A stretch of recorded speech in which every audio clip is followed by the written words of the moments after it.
hatinya selalu bersamamu, engkau yang selalu ia tanyakan. Ia bergembira tatkala melihat senyumanmu. Ia begitu gelisah dan resah jika engkau menangis apalagi sakit. Ia tidak ingin engkau tersakiti sedikit pun. Hatinya teriris-iris jika mendengar tangisan sakitmu. Malam-malam ia lalui dengan bergadang karena gelisah memikirkanmu. Betapa sering matanya tak kuasa menahan aliran air mata karena khawatir akan kesehatanmu. Tatkala engkau semakin besar, pandangannya kepadamu semakin penuh harapan. Semua keinginanmu dipenuhi, cita-citamu selalu ia perjuangkan. Ia bahagia dengan bahagianya dirimu. Ayahmu sedih jika engkau bersedih. Betapa banyak air matamu yang terhapus dengan pelukannya. Betapa banyak air matamu yang terhapus dengan pelukannya. Betapa banyak kegelisahan dalam hatimu ia hilangkan dengan belayannya. Ia bekerja untukmu tak kenal lelah. Keringat bercucuran dari pelihnya tidak ia pedulikan. Hingga tatkala engkau menjadi seorang pemuda, jadilah dirimu adalah kebanggaannya. Engkau diceritakan di sana dan di sini. Ia gembira dengan keberhasilanmu. Ia bahagia melihat derap langkah kakimu. Tahun-tahun berlalu, inilah hasil perjuangannya mendidikmu selama ini. Jerih payahnya yang penuh dengan kesulitan dan penderitaan demi memperjuangkan kebahagiaanmu.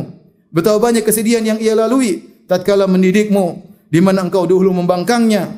Betapa banyak gelas air mata pilu yang harus diminumnya ketika engkau nakal dan melawannya. Memang ia pernah memarahimu, tapi itu semua karena sayang padamu.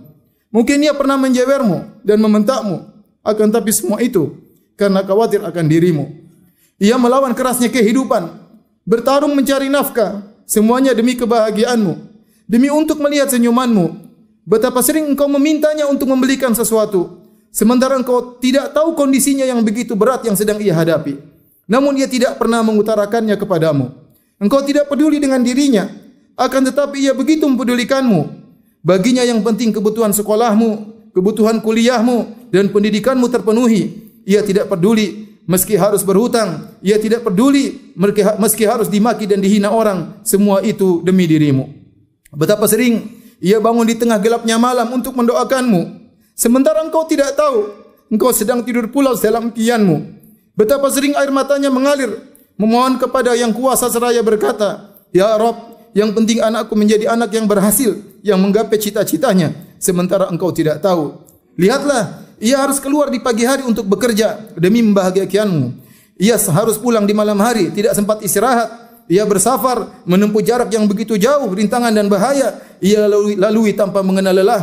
Semuanya demi agar engkau bisa tersenyum, karena ia tak kuasa jika melihatmu sedih dan menangis."